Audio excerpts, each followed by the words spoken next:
Bismillahirrahmanirrahim. Assalamu alaikum students. How are you all? I hope you all are fine and safe. Allah keep you safe at home. Today we will start our lecture number 14, chapter number 12, coordination and control. The topic is endocrine system. Last हमने receptors पढ़ लिया था. अब हम nervous coordination खत्म कर चुके हैं. केमिकल कोऑर्डिनेशन की तरफ आ रहे हैं. केमिकल कोऑर्डिनेशन में जो हमारे जो सिस्टम प्रोड्यूस करता है हार्मोन्स को, केमिकल्स को, उसको कहते हैं एंडोक्राइन सिस्टम. ठीक है, एक्सोक्राइन सिस्टम भी होता है लेकिन वो थोड़ा है, वो छोटा है, इसलिए हम उसको नहीं इतना ज़्यादा स्टडी करते हैं 10th में स्पेशली डिटेल में. सो अभी आपके लिए जो सा सिस्टम इंपॉर्टेंट है वो है एंडोक्राइन सिस्टम. एंडोक्राइन सिस्टम के कुछ इंपॉर्टेंट जो ग्लैंड्स हैं, यानी बॉडी में ऐसे पार्ट्स जो कि उन केमिकल्स को जिनको हम हार्मोन्स का नाम दे देते हैं, उनको सिक्रीट करते हैं, वो फिलहाल अभी के लिए आपके लिए 6 हैं. सो इनमें हम आ जाते हैं पिट्यूटरी ग्लैंड को पे, थायराइड ग्लैंड पे, parathyroid gland, adrenal gland, pancreas and gonads. ठीक है, ये बेसिक आपकी बॉडी में कह लीजिए एंडोक्राइन ग्लैंड्स हैं जो कि आपकी बॉडी में काम कर रहे हैं. पिट्यूटरी ग्लैंड को अगर हम देखें तो उसके 2 लॉब्स होते हैं, एंटीरियर लॉब और posterior lobe. Anterior lobe 2 hormones को सिक्रीट करता है, somatotrophin hormone, thyroid stimulating hormone. Posterior lobe भी अगेन 2 हार्मोन सिक्रीट करते हैं जिसका नाम है vasopressin and oxytocin. Then thyroid gland पे आ जाए तो थायराइड ग्लैंड, पिट्यूटरी ग्लैंड की जो लोकेशन है वो तो मैंने आपको जब ब्रेन का बताया था तभी बता दिया था कि ये हाइपोथैलेमस से उसके पास नीचे थोड़ा सा वहाँ पे होता है. ठीक है, फिर उसके बाद अगर हम थायराइड ग्लैंड की बात करें तो थायराइड ग्लैंड आपका कहाँ होता है, गले के पास होता है. जो गले वाला रीजन है ना, वहाँ पे आपके थायराइड ग्लैंड्स आपको मिलेंगे. तो थायराइड ग्लैंड का अगेन क्या काम है कि वो भी 2 हार्मोन्स की सिक्रीशन करता है, थायरॉक्सिन एंड कैल्सिटोनिन. इनके सबके फंक्शंस और सबके जो डिटेल है अभी हम बुक से पढ़ते हैं. अभी जस्ट मैं आपको इसका एक ओवरव्यू दे रही हूँ. देन अगर हम बात करते हैं पैराथायराइड ग्लैंड्स की, तो पैराथायराइड ग्लैंड्स भी थायराइड ग्लैंड्स के पास ही होते हैं, वहीं पे नीचे वाली साइड पे होते हैं. और इनका क्या काम है, ये कौन सा हार्मोन सिक्रीट कर रहे हैं, ये पैराथॉर्मोन हार्मोन है जो कि सिक्रीट कर रहे हैं.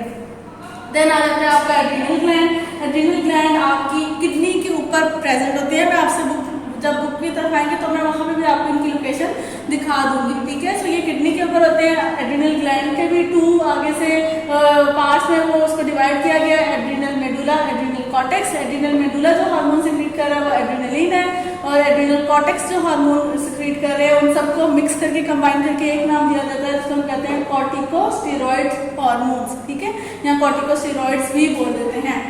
देन आपका नेक्स्ट आ जाता है पेनक्रिया. पेनक्रिया आपके स्टमक की साइड पर आ जाता है. अगर आपको 9th का डाइजेस्टिव सिस्टम याद हो तो हम वहाँ पेनक्रिया को बनाते हैं. सो पेनक्रिया भी 2 हार्मोन सिक्रीट करता है, ग्लूकागोन एंड इंसुलिन. देन आ जाते हैं गोनेड्स. फीमेल में गोनेड्स और मेल में गोनेड्स अलग-अलग होते हैं, दोनों के सेम नहीं होते हैं. ये आपकी बॉडी के लोअर पार्ट्स में आ जाते हैं. मेल में जो गोनेड है उसका नाम है टेस्टिस, और वो कौन सा हार्मोन सिक्रीट करता है, टेस्टोस्टेरोन. फीमेल में हार्मोन गोनेड आ जाते हैं ओवरीज, और वो कौन सा हार्मोन सिक्रीट कर रही है, वो कर रही है एस्ट्रोजन एंड प्रोजेस्टेरोन. यहाँ तक तो हो गया आपका सारा एंडोक्राइन सिस्टम. उसके बाद फिर हम लोगों का जो नेक्स्ट टॉपिक आएगा वो आएगा फीडबैक मैकेनिज्म. यानी कि ये जो एंडोक्राइन सिस्टम्स हैं ये अगर अपना हार्मोन रिलीज कर रहे हैं तो ये क्यों कर रहे हैं, किस वजह से कर रहे हैं, कैसे कर रहे हैं, हार्मोन सिक्रीट करने के बाद बॉडी में नॉर्मल होना है या नहीं होना है, किस वजह से उस हार्मोन की सिक्रीशन हो रही है, उन सब की जो स्टडी है मैकेनिज्म उसको कहते हैं हम फीडबैक मैकेनिज्म. इसके भी अगेन 2 टाइप्स आ जाती हैं, negative feedback and positive feedback.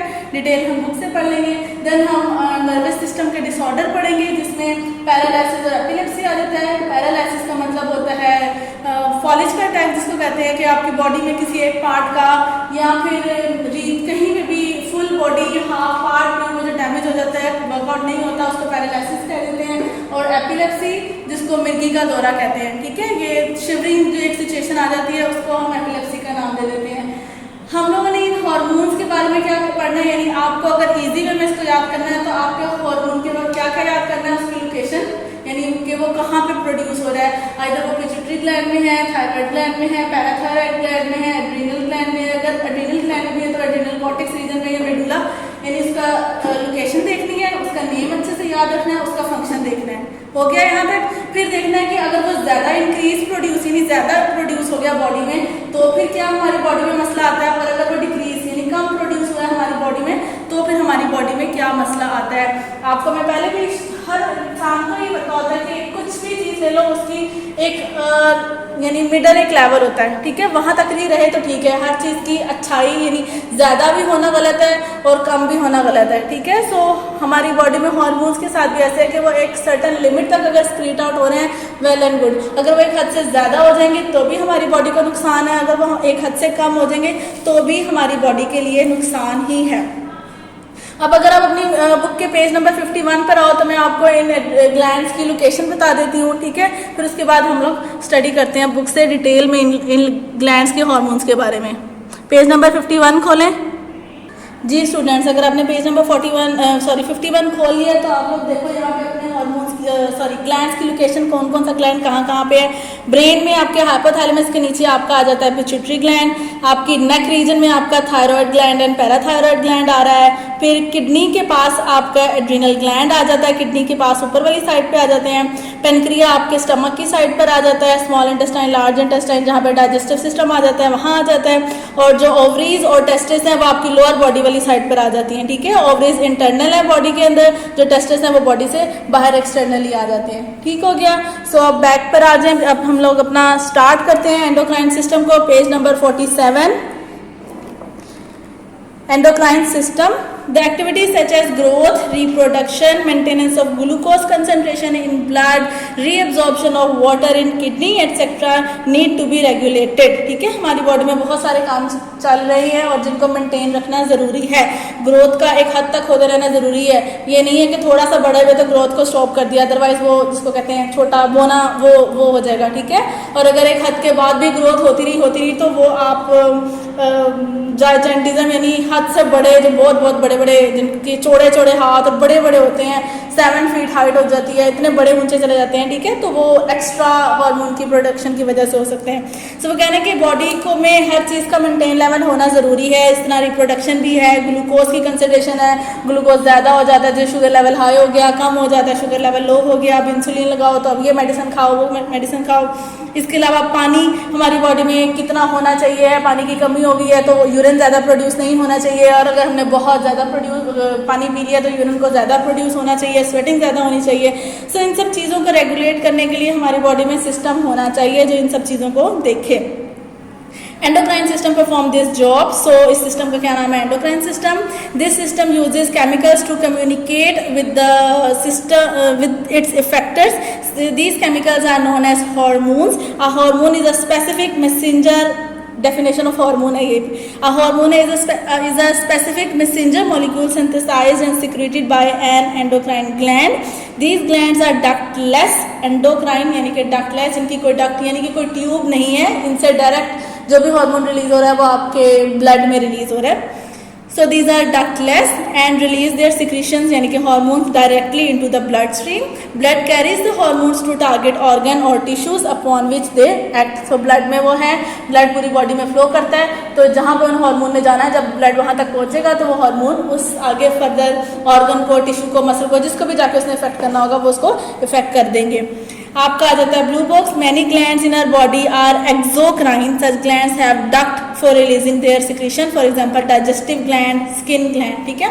मैंने आपको अभी पहले भी जब हमने टॉपिक स्टार्ट किया तो एक्सोक्राइन ग्लैंड के साथ बोला था कि एंडोक्राइन ग्लैंड्स भी होते हैं आपकी बॉडी में, लेकिन अभी आपने ज़्यादा एंडोक्राइन ग्लैंड को पढ़ना है। एक्सोक्राइन ग्लैंड ऐसे ग्लैंड होते हैं जिनकी डक्ट्स होती हैं, जैसे कि आपकी बॉडी में डाइजेस्टिव ग्लैंड में अगर आप नाम लेते हो आपके जो बाइल है, ठीक है, वो गॉल ब्लेडर में प्रोड्यूस हो रही है, तो गॉल ब्लेडर आप कह सकते हो कि वो आपका एक ग्लैंड है जो कि एक्सोक्राइन ग्लैंड है, और गॉल ब्लेडर से ट्यूब निकल रही है और आगे लार्ज इंटेस्टाइन में आके हार्मोन को सिक्रीट कर रही है। सो वो जो बाइल है वो आपका आ जाता है हार्मोन, जो आपका गॉल ब्लेडर है वो आ जाता है ग्लैंड, और वो कौन सा ग्लैंड है? वो एक्सोक्राइन ग्लैंड है। इसके अलावा वो स्किन को भी कह रहे हैं कि स्किन भी एक्सोक्राइन ग्लैंड ही है, ठीक है। यहाँ आपका कंप्लीट हो गया। इधर आपकी हार्मोन की डेफिनेशन दी गई है, ग्लैंड्स को डिफाइन किया गया है, उनकी टाइप्स बताई गई हैं कि वो 2 टाइप्स के हैं, एक्सोक्राइन है और एंडोक्राइन ग्लैंड है।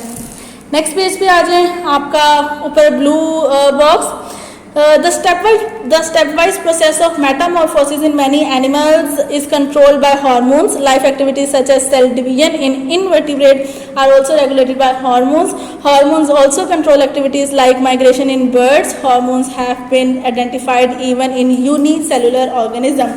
कुछ उन्होंने यहाँ पे हार्मोन्स के फंक्शन बताए हैं, वो यहाँ पे क्या कह रहे हैं कि हार्मोन्स कहाँ काम कर रहे हैं. अगर आप एनिमल्स की बात करो तो एनिमल्स में हार्मोन उनकी मेटामॉर्फोसिस कहते हैं चेंजेस को आने को. अगर हम आपको छोटे होते बचपन में जो आपने बटरफ्लाई की लाइफ साइकिल पढ़ी थी, ये इवन आप मॉस्किटो की भी पढ़ते हो कि वो लार्वा, प्यूपा, ये उनकी वो चेंजेस आती हैं उनमें. तो वो जो चेंजेस हैं आपके एग से लार्वा का या प्यूपा का बनना, फिर बटरफ्लाई का बनना, तो इन चेंजेस को नाम देते हैं मेटामॉर्फोसिस. तो वो कह रहे हैं कि जो एनिमल्स में जिनमें ऐसे साइकिल चलती हैं उनमें जो मेटामॉर्फोसिस हो रही है वो भी हार्मोन्स ही करवा रहे हैं.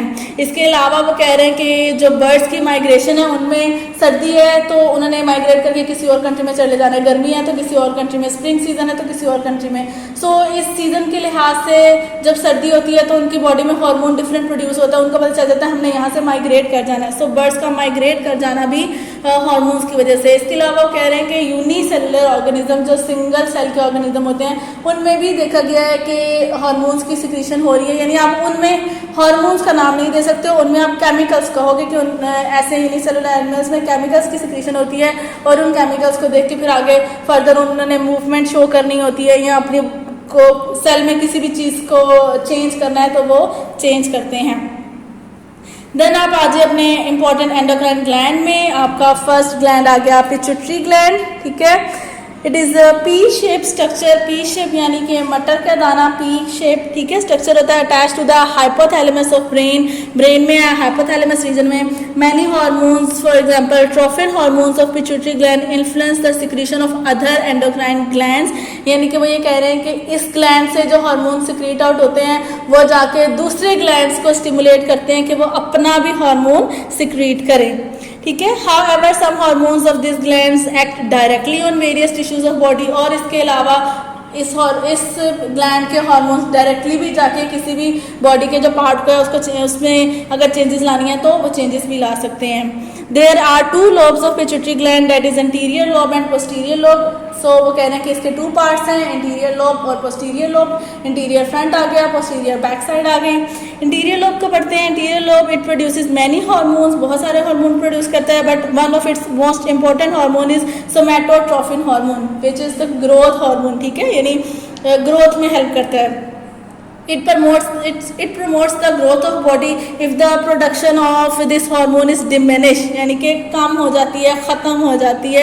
During growing age, the rate of growth decreases. This condition is called dwarfism. Defined dwarfism आ जाता है या how dwarfism अक्कर आ जाता है. तो इस पे है कि जब सोमैटोट्रोफिन ग्रोथ हार्मोन है, यानी अगर आप इसकी लोकेशन देखो तो ये कहाँ है, पिट्यूटरी ग्लैंड के इंटीरियर लोब में है. नेम क्या है, सोमैटोट्रोफिन हार्मोन. फंक्शन क्या है, growth.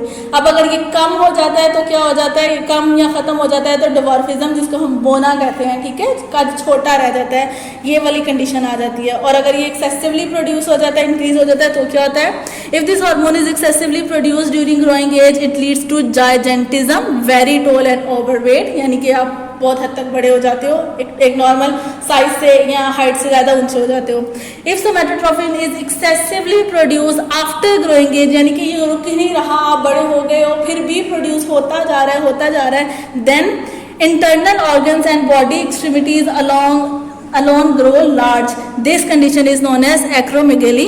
Such person will have large hands, feet and jawbones. तो फिर ऐसे पर्सन जिनमें ये बंद ही नहीं हो रहा, साथ प्रोड्यूस हो रहा है, वो चौड़े हो जाते हैं. उनके हाथ देखो तो वो इतने चौड़े मोटे, यानी एक तो लंबा होता है ना, लंबे के अलावा वो चौड़े होते हैं. यानी उनकी जो जॉ लाइन है वो भी, उनका जो फेस स्ट्रक्चर है वो भी बहुत बड़ा, भारी, मोटा सा होगा. ठीक है, इस कंडीशन को कहते हैं एक्रोमेगेली. कम प्रोड्यूस होगा या नहीं प्रोड्यूस होगा तो डिवॉर्फिज्म हो जाएगा. एक हद से ज़्यादा प्रोड्यूस होगा तो जाइजेंटिज्म हो जाएगा. लेकिन अगर ये स्टॉप ही नहीं हो रहा और बढ़ता ही जा रहा है तो कंडीशन आ जाती है एक्रोमेगेली. ये तो हो गया सोमैटोट्रोफिन। दूसरा हार्मोन हम पढ़ते हैं इंटीरियर लोब का। Another important hormone secreted by the interior lobe of pituitary gland is thyroid stimulating hormone. यानी कि ये अब जो ऊपर वाला हार्मोन था वो डायरेक्ट इफेक्ट कर रहा था, ठीक है, लेकिन अब ये क्या कर रहा है, थायराइड स्टिमुलेटिंग हार्मोन है। यानी ये थायराइड ग्लैंड को जाकर स्टिमुलेट करेगा, हिलाए जलाएगा कि उठो और अपना ग्लैंड अपना हार्मोन सिक्रीट करो, ठीक है। सो इसलिए इसका नाम दिया है thyroid stimulating hormone, short abbreviation में आ जाता है TSH। What is THH stands for, ये भी आपका आ जाता है, ये MCQ में आ जाता है। THH stands for और नीचे 4 ऑप्शन दे दिए जाते हैं। It stimulates thyroid gland to secrete the hormone. The remaining hormone of interior lobe influence reproductive organs and also control adrenal gland. इसके अलावा मैंने आपको पहले भी कहा था कि इनके बहुत सारे हार्मोन्स हो रहे हैं, लेकिन मेजर उन्होंने आपको बताए हैं। सो वो कह रहे हैं कि अभी हमने इंटीरियर लोब के 2 पढ़े हैं, जो बाकी इंटीरियर लोब हार्मोन सिक्रीट कर रहा है वो किनको इफेक्ट कर रहे हैं, वो रिप्रोडक्टिव ऑर्गन्स को, यानी कि टेस्टिस और ओवरीज को इन्फ्लुएंस करें कि वो अपनी फर्दर सिक्रीशन वगैरह करें, और इसके अलावा एड्रिनल ग्लैंड को भी थोड़ा सा कंट्रोल करते हैं। देन आ जाता है posterior lobe. Posterior lobe, the posterior lobe of pituitary gland store and secrete 2 hormone, यानी कि इसका क्या फंक्शन आ गया, एक तो सिक्रीट कर रहा है लेकिन कुछ टाइम के लिए अपने अंदर हार्मोन्स को स्टोर भी करता है बनाने के बाद। और वो हार्मोन्स कौन कौन से हैं, ऑक्सीटोसिन एंड वेसोप्रेसिन। वेसोप्रेसिन है एंटी ड्यूरेटिक हार्मोन, जिसको ADH भी कहा जाता है, यानी आ जाता है MCQs में, another name of vasopressin is, ठीक है। सो वो कह रहे हैं कि 2 हार्मोन्स हैं, सिक्रीशन भी हो रही है और स्टोरेज का भी काम कर रहा है posterior lobe. These hormones are produced by hypothalamus, a part of brain, यानी कि वो जो ब्रेन का पार्ट है वो मैसेज यहाँ तक हाइपोथैलेमस मैसेज सेंड करता है पिट्यूटरी ग्लैंड को कि इन हार्मोन्स को सिक्रीट करो। सो फर्स्ट आ जाता है vasopressin. Vasopressin increases the rate of reabsorption of water from nephron, यानी कि जब आपकी बॉडी में पानी की कमी हो जाती है, आप पानी कम पीते हो स्पेशली ड्यूरिंग रमजान, सो वेसोप्रेसिन आपकी बॉडी में ज़्यादा सिक्रीट होता है, और वो क्या, उसका क्या काम है कि ये बॉडी में जो पानी आपने पिया था उसको बार बार रीअब्जॉर्ब करता है, यानी बार बार जब आपका ब्लड नेफ्रॉन के पास जाता है और नेफ्रॉन उसमें से पानी को निकालती है, एब्जॉर्ब करती है, तो ये दोबारा से आगे लूप ऑफ हैंडलेस से वो पानी वापस रीअब्जॉर्ब कर लेता है ब्लड के अंदर, क्योंकि ब्लड में यानी आपकी बॉडी में पानी की कमी हुई भी होती है। When we have low amount of water in body fluid, pituitary gland secrete vasopressin, and so more reabsorption of water occur from nephron into blood. In this way, body retain water and less amount of urine is produced. So urine produce नहीं होगा या बहुत कम होगा. On the other hand, when body fluid have more than normal water, there is a decline in the secretion of this hormone. If pituitary gland does not secrete this hormone in the required amount, less water is reabsorbed from nephron and there is excessive loss of water through urine. This condition is known as diabetes insipidus. अच्छा, इसके अलावा वो कह रहे हैं कि अगर आपकी बॉडी यानी pituitary gland vasopressin hormone release नहीं कर रहा है तो आपकी बॉडी में रीअब्जॉर्प्शन ऑफ वाटर नहीं होगी, और रीअब्जॉर्प्शन ऑफ वाटर नहीं होगी तो यूरिन बार बार आएगा और ज़्यादा आएगा। आप जब पानी पियोगे उसके घंटे 2 बाद आप वॉशरूम जा रहे होगे, ठीक है। सो वो कह रहे हैं कि ऐसी कंडीशन को डायबिटीज़ इंडिपेंडेंस भी बोलते हैं, यानी कि हमने देखा है कि जिनको शुगर होती है या जिनको डायबिटीज़ होती है वो बार बार वॉशरूम जाते हैं, वो कहते हैं लो जी पानी पी लिया वॉशरूम जाना पड़ गया। सो उनमें एक प्रॉब्लम ये भी होती है कि इंसुलिन तो प्रोड्यूस नहीं हो रही होती, लेकिन साथ में उनका पिट्यूटरी ग्लैंड उसके पोस्टीरियर लोब में वेसोप्रेसिन भी हार्मोन रिलीज नहीं हो रहा था, यानी सेम टाइम पे उनकी बॉडी में 2 हार्मोन्स नहीं प्रोड्यूस हो रहे। ठीक हो गया। Blue box, have you noticed that during summer the urine output is low due to increased sweating? The water level of blood is lowered. As a result, pituitary gland releases more ADH into blood. यानी वो गर्मियों की बात करें कि गर्मियों में हमें यूरिन कम आता है, और वो कम क्यों आता है? क्योंकि हमें स्वेटिंग हो रही होती है, और स्वेटिंग हो रही होती है मीन्स कि बॉडी में आपके पानी की कमी होगी, और जब पानी की कमी होगी तो जाहिर है वेसोप्रेसिन प्रोड्यूस होगा और वो पानी की रीअब्जॉर्प्शन बार बार करेगा और यूरिन नहीं बनेगा। ठीक है। नेक्स्ट आपका आ जाता है thyroid gland. This is the largest endocrine gland in human body, यानी आपकी बॉडी में सबसे बड़ा ग्लैंड है, साइज वाइज बड़ा ग्लैंड है। ठीक है। It is present in neck region below larynx and produces a hormone thyroxine. Iodine is required for the production of this hormone. चलें पहले ब्लू बॉक्स पढ़ लेते हैं। Our government encourage salt refiners to add iodine to salt. It also encourage people to choose this iodized salt. यानी कि जो आपका खुला नमक होता है उसके अंदर ज़्यादा आयोडीन प्रेजेंट नहीं होता। सो गवर्नमेंट जो सी वो रिकमेंड ये करती है कि उन सॉल्ट रिफाइनरीज को भी कि इसमें आयोडीन अंदर ऐड करें, और हमें भी यही कहा जाता है कि जो आयोडाइज नमक है यानी कि आयोडीन वाला नमक है वो लें। और वो क्यों है? क्योंकि जो थायरॉक्सिन हार्मोन हमारा थायराइड ग्लैंड प्रोड्यूस कर रहा है वो थायरॉक्सिन हार्मोन आयोडीन की कम्बाइनेशन से बनता है। 3 आयोडीन के मॉलिक्यूल्स कंबाइन करते हैं तो थायरॉक्सिन बनता है। तो जब आयोडीन ही नहीं होगा तो थायरॉक्सिन भी नहीं बनेगा। सो उसके बाद कह रहे हैं if a person lakhs iodine in diet thyroid gland can not make it's hormone, यानी कि जब आपकी डाइट में आयोडीन नहीं होगा तो ये हार्मोन भी नहीं बनेगा। In this condition thyroid gland in large, तो क्या होता है कि थायराइड ग्लैंड अपनी तरफ से तो कोशिश कर रहा होता है ना कि ये हार्मोन बनाए, अब आयोडीन ही नहीं है तो हार्मोन कैसे बनेगा? तो फिर आपका जो थायराइड ग्लैंड है वो काम कर करके बेचारा मोटा होता जाता है, वो इंगाज हो जाता है, बड़ा हो जाता है। ठीक है, so this condition is known as goiter, जिसको हम पंजाबी में क्या पता नहीं उर्दू में गिल्लड़ का नाम देते हैं, वो जिनकी नेक बहुत बड़ी हो जाती है, आगे को आ जाती है, तो उनमें जो वो प्रॉब्लम हो जाती है वो ये गोइटर वाली प्रॉब्लम है। नेक्स्ट है thyroxine increases the breakdown of food, यानी कि ऑक्सीडेशन रिडक्शन रिएक्शन करता है and releases end of energy in body. It is also responsible for the growth of body. So thyroxine का फंक्शन आ रहा है कि वो क्या काम कर रहा है बॉडी में, एक तो फूड की ब्रेकडाउन कर रहा है, एनर्जी रिलीज करवा रहा है, और दूसरा काम यह कि वो बॉडी की ग्रोथ में भी हेल्प कर रहा है सोमैटोट्रोफिन के साथ। Hypothyroidism is caused by the under production of thyroxine. Hypo मतलब कम हो गया, सो हाइपोथायरॉयडिज्म यानी कि डिजीज का नाम हो गया, ऐसी डिजीज जिसमें थायरॉक्सिन कम प्रोड्यूस होता है। It is characterized by low energy production in body and slowing down of heart beat. So हमारी बॉडी में अगर आयोडीन की कमी है और थायरॉक्सिन हार्मोन नहीं बन रहा है तो हमारी बॉडी में एनर्जी नहीं मिलेगी, हम लो फील करते रहेंगे। ठीक है, एनर्जी नहीं है, उठने का दिल नहीं कर रहा, काम करने का दिल नहीं कर रहा, हार्ट बीट थोड़ी स्लो हो जाएगी, आप धीमे हो जाओगे। इसके ऑपोजिट अगर हाइपरथायरॉयडिज्म यानी कि एक हद से ज़्यादा आयोडीन आ जाता है आपकी बॉडी में और थायरॉक्सिन की प्रोडक्शन हो रही होती है। Hyperthyroidism is caused by over production of thyroxine. Its symptoms are increase in energy production, increase heart beat, frequent sweating and shivering of hands, यानी कि जिनके अंदर आयोडीन एक हद से ज़्यादा प्रोड्यूस हो रहा होता है।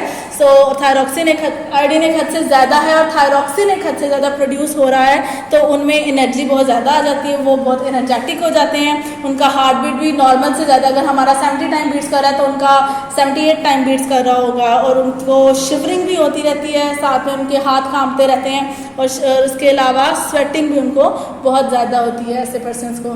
सो आप ये भी कह सकते हो कि जो बच्चे हैं उनमें शायद थायरॉक्सिन ज़्यादा प्रोड्यूस होता है, क्योंकि वो टिक के तो बैठते नहीं हैं, उनको कहा बैठ जाओ तो अभी 2 मिनट बैठेंगे, फिर उठ के कहीं, फिर उठ के कहीं। ठीक है, सो उनकी हार्ट बीट भी उनके नॉर्मल से ज़्यादा होती है, कुछ एनर्जी तो कुछ हद से ज़्यादा ही होती है ना उनमें। इसके अलावा हाँ शिवर वो नहीं करते हैं, लेकिन स्वेटिंग भी बच्चों में हो जाती है।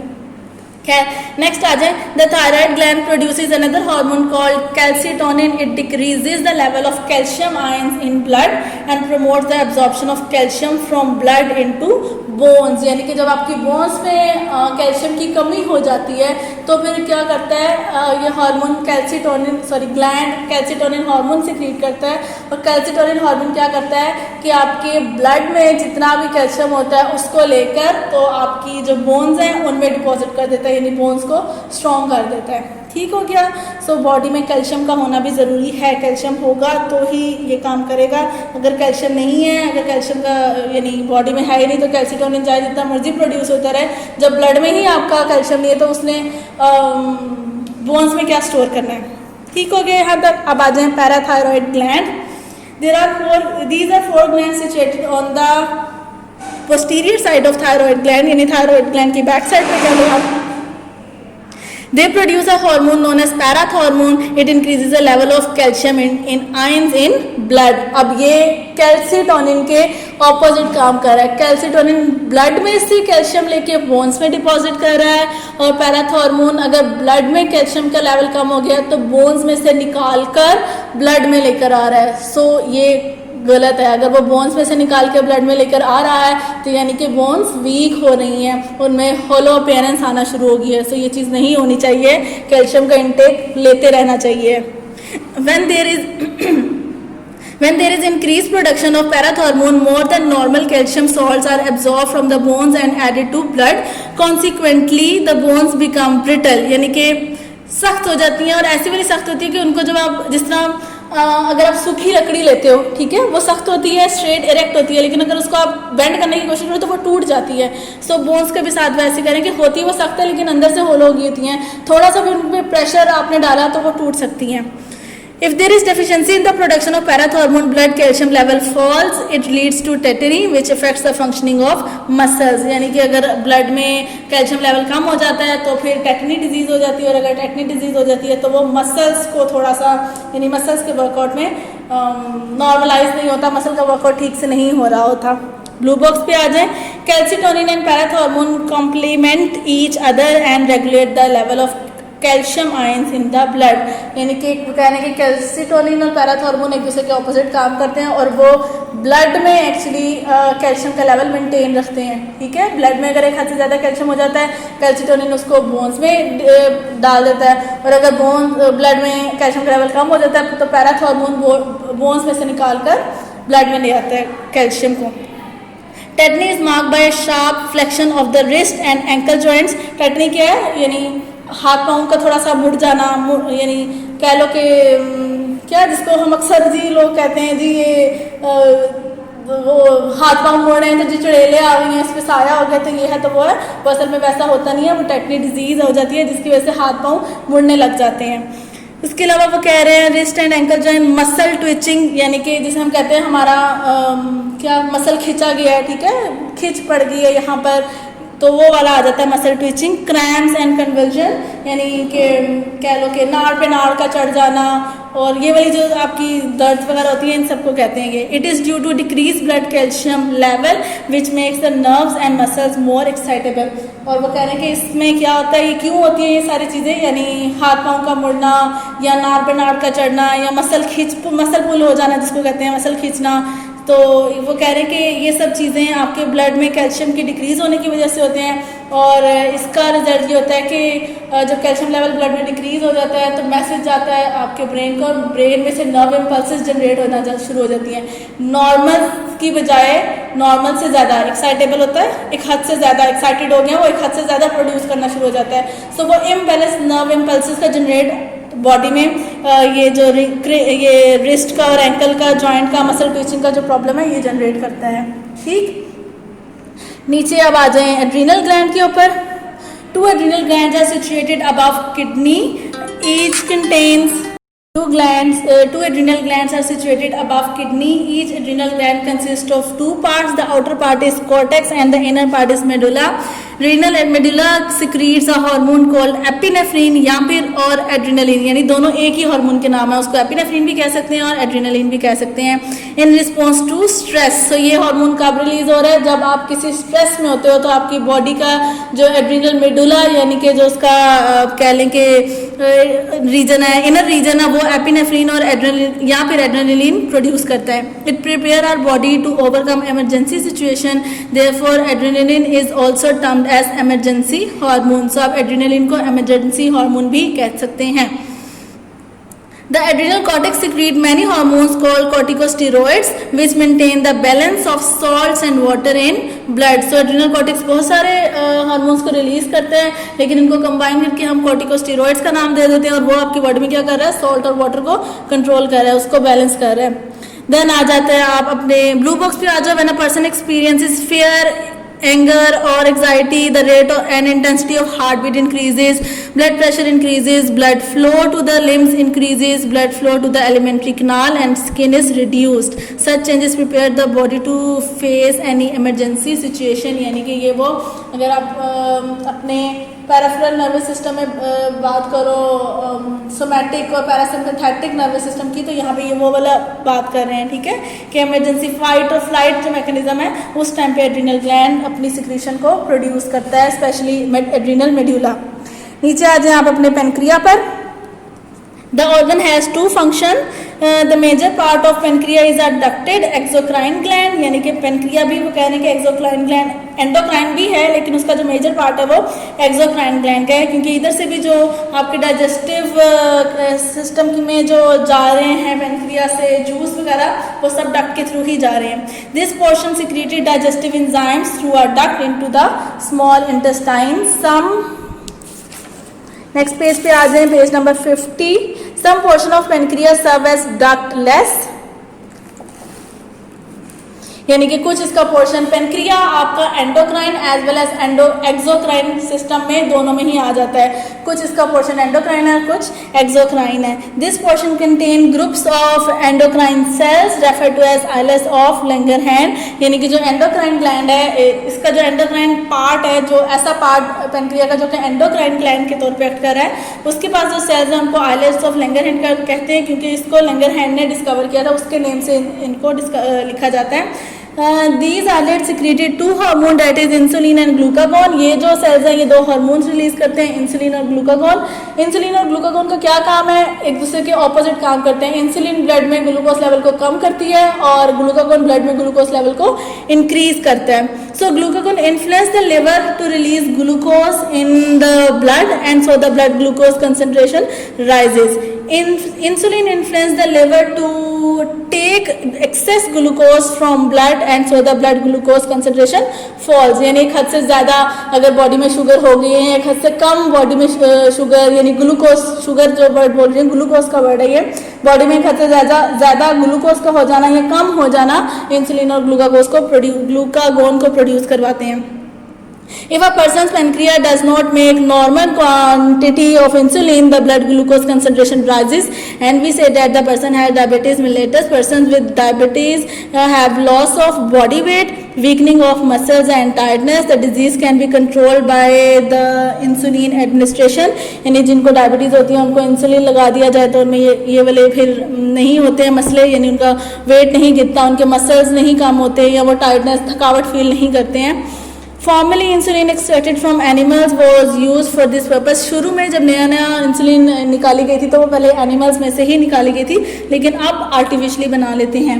But now human insulin produce from bacteria through genetic engineering is available. ठीक हो गया। अब नीचे आ जाए गोनेड्स पर ये आप छोड़ दें, जो आपके टेबल है ये ऐसे जिसमें कुछ भी नहीं है, नॉर्मल उन्होंने ब्लड ग्लूकोज लेवल बताया हुआ है।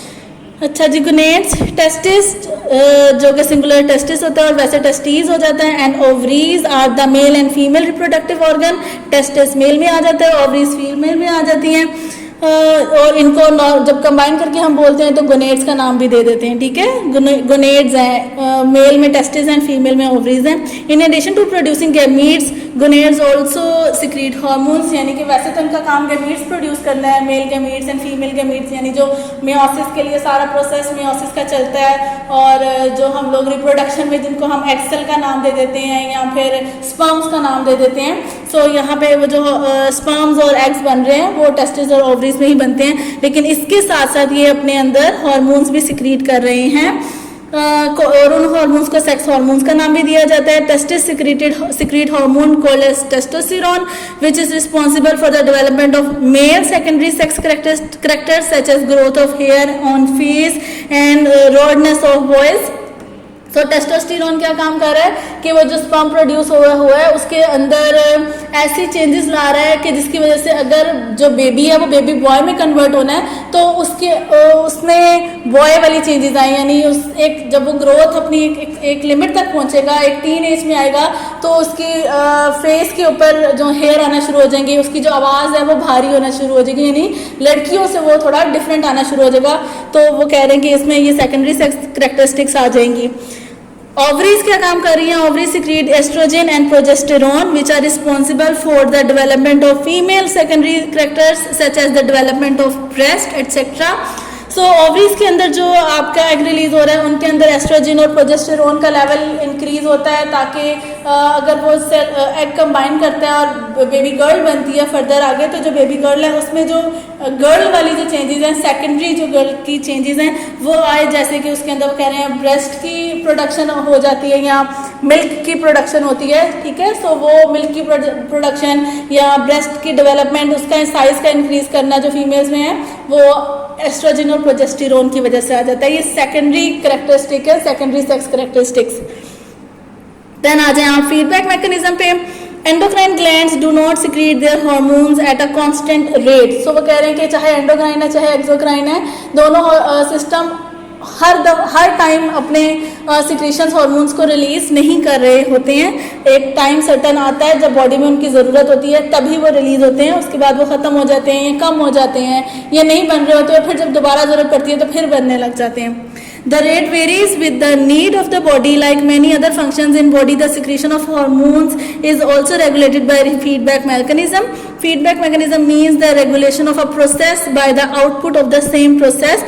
Feedback mechanism are of two types, that is positive and negative feedback. Feedback क्या होता है, आप लोग नॉर्मली भी पढ़ते हो या सुनते हो, जी हमें फीडबैक भेजें, अपना हमें फीडबैक भेजें। वो क्या है, आपने फीडबैक किसके लिए भेजना है? सपोज अगर आप कोई टीवी पे ही आप कुछ देख रहे हो, ठीक है, आपने कोई चैनल लगाया, उस पर कोई शो आ रहा है, आपने कोई शो देखा है, तो शो उन्होंने आपको दिखाया, आपने उस शो को देखा है, उसको देख के आपके माइंड में उसका रिजल्ट क्या निकला है, आपने वो उनको फीडबैक देना है, यही चीज़ है ना। सो बॉडी के अंदर आपकी बॉडी में जो चेंजेस आ रही हैं उसके लिहाज से बॉडी में क्या फीडबैक आना चाहिए कि वो फिर आगे उस चीज़ को नॉर्मलाइज भी करे, या वो जो एक सर्टन चेंज आया उसके चेंज के रिएक्शन में क्या बॉडी ने क्या प्रोड्यूस करना है, उस चीज़ को फीडबैक का नाम दे रहे हैं। और फीडबैक को कह रहे हैं टू टाइप्स का आ जाता है, negative feedback and positive feedback. First of all हम नेगेटिव फीडबैक को पढ़ते हैं। Negative feedback, the output of a process decreases और inhibit the process, this mechanism works to return a condition towards its normal value. Negative feedback का मतलब है कि hormone release हो चुका, ठीक है, सपोज आपकी बॉडी में शुगर लेवल, ग्लूकोज का लेवल बहुत ज़्यादा था, ठीक है, पैनक्रिया ने हार्मोन इंसुलिन रिलीज कर दिया, अब इंसुलिन रिलीज हुआ, शुगर लेवल नॉर्मल हुआ, ठीक है, वो जो शुगर लेवल नॉर्मल हुआ है एक्चुअली में वो फीडबैक मैकेनिज्म भेज रहा है ब्रेन को कि ब्रेन नर्व इम्पल्सेस भेजे पैनक्रिया को कि इंसुलिन का बनाना आप स्टॉप कर दो क्योंकि शुगर नॉर्मलाइज हो गई है, ठीक है। सो इसको कहते हैं नेगेटिव फीडबैक, कि जो भी वो प्रोसेस हो रहा था वो उसको स्टॉप कर देते हैं या डिक्रीज कर देते हैं। For example, when the blood glucose concentration rises, pancreas secrete insulin, it decreases the blood glucose concentration, decline in the blood glucose concentration to the normal set point inhibits the secretion of insulin. Similarly, when blood glucose concentration drops below normal, pancreas secrete glucagon. पहले insulin का बताया था, अब वो glucagon का बता रहे हैं। It rises the blood glucose concentration, in this case rise in the blood glucose concentration to the normal set point inhibits the secretion of glucagon. In other words, the blood glucose concentration output controls the process that is the secretion of insulin and glucagon. यानी कि blood के अंदर glucose की concentration बता रही है कि insulin ने बनना है या स्टॉप होना है, या ग्लूकागोन ने बनना है या स्टॉप होना है। ये तो हो गया नेगेटिव फीडबैक, यानी कि वापस फीडबैक दिया है कि जो चीज़ प्रोड्यूस कर रहे हो, बना रहे हो, उसको स्टॉप कर जाओ।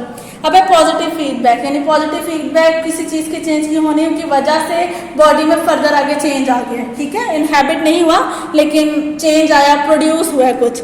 In positive feedback, the changes resulting from a process increase the rate of processes. For example, suckling action of an infant stimulate the production of the hormone in mother. This hormone works for the production of milk.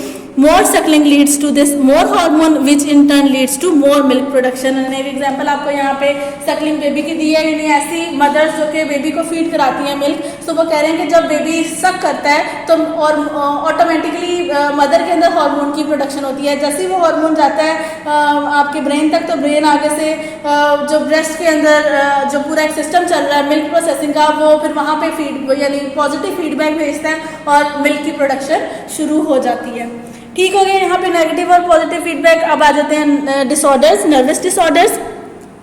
Disorders of nervous system can be categorized into two main types, that is vascular disorder, for example paralysis, and functional disorder, for example epilepsy.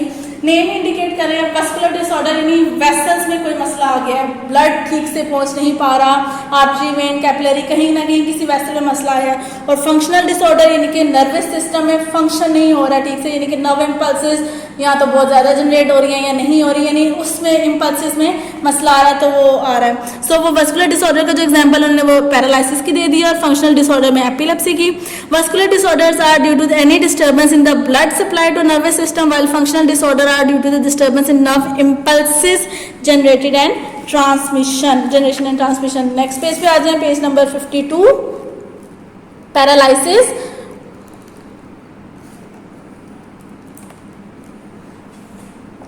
Paralysis is the complete loss of functioning of one or more muscle group. It is most often caused by damage to the central nervous system, brain or spinal cord. The damage may be due to stroke, rupture in the blood vessels of brain or spinal cord, blood clotting in these blood vessels or poison produced by polioviruses. यानी वो कह रहे हैं कि paralysis किस वजह से, एक तो ये कि पैरालिसिस बॉडी में किसी भी बॉडी के पार्ट का फंक्शन करना नहीं होता, वो चाहे आपकी फुल बॉडी नीचे से पैरालाइज है, आपके हैंड्स और फीट लेग्स आ जाती हैं, तो या फिर समटाइम्स ये होता है ब्रेन जस्ट वर्कआउट कर रहा है, बाकी पूरी बॉडी है, या फिर हाफ बॉडी भी होती है। सो वो कह रहे हैं कि ये क्यों होता है, ब्रेन में या स्पाइनल कॉर्ड में डैमेज यानी सेंट्रल नर्वस सिस्टम में डैमेज की वजह से हो जाता है। अब वहाँ पे डैमेज क्या है, यानी कि किसी वेसल का डैमेज हो जाना, वहाँ तक सही से ऑक्सीजन का ब्लड का ना पहुँच पाना, जब वही नहीं पहुँचेगी, ऑक्सीजन नहीं मिलेगी सेल्स को, तो सेल्स आगे काम कैसे करेंगे। ठीक हो गया। सो वो कह रहे हैं कि वो जो है ये डैमेज है वो किसी भी वजह से भी हो सकता है, स्ट्रोक यानी कि कोई हिट हो सकता है, कोई एक्सीडेंट हो सकता है, ब्लड का क्लॉट हो सकता है, यहाँ पे पोलियो वायरस की वजह से भी हो सकता है। Patient may have weak paralysis throughout his or her body and or have paralysis in one side of body. There may also be paralyzed in the lower extremities or in all four limbs. ये मैं आपको बात बता चुकी हूँ। Sometimes swear किस्म का भी होता है कि आप ठीक नहीं हो पाते हो, समटाइम वीक भी होता है कि 3 months 4 months में ठीक भी हो जाते हैं, यानी डॉक्टर्स कहते हैं आप मूवमेंट करने की कोशिश करें, हो सकता है ठीक हो जाए, मेडिसिन साथ में मिल रहा होता है, ट्रीटमेंट मिल रही होती है, तो ठीक भी हो जाते हैं पैरालिसिस वाले पेशेंट।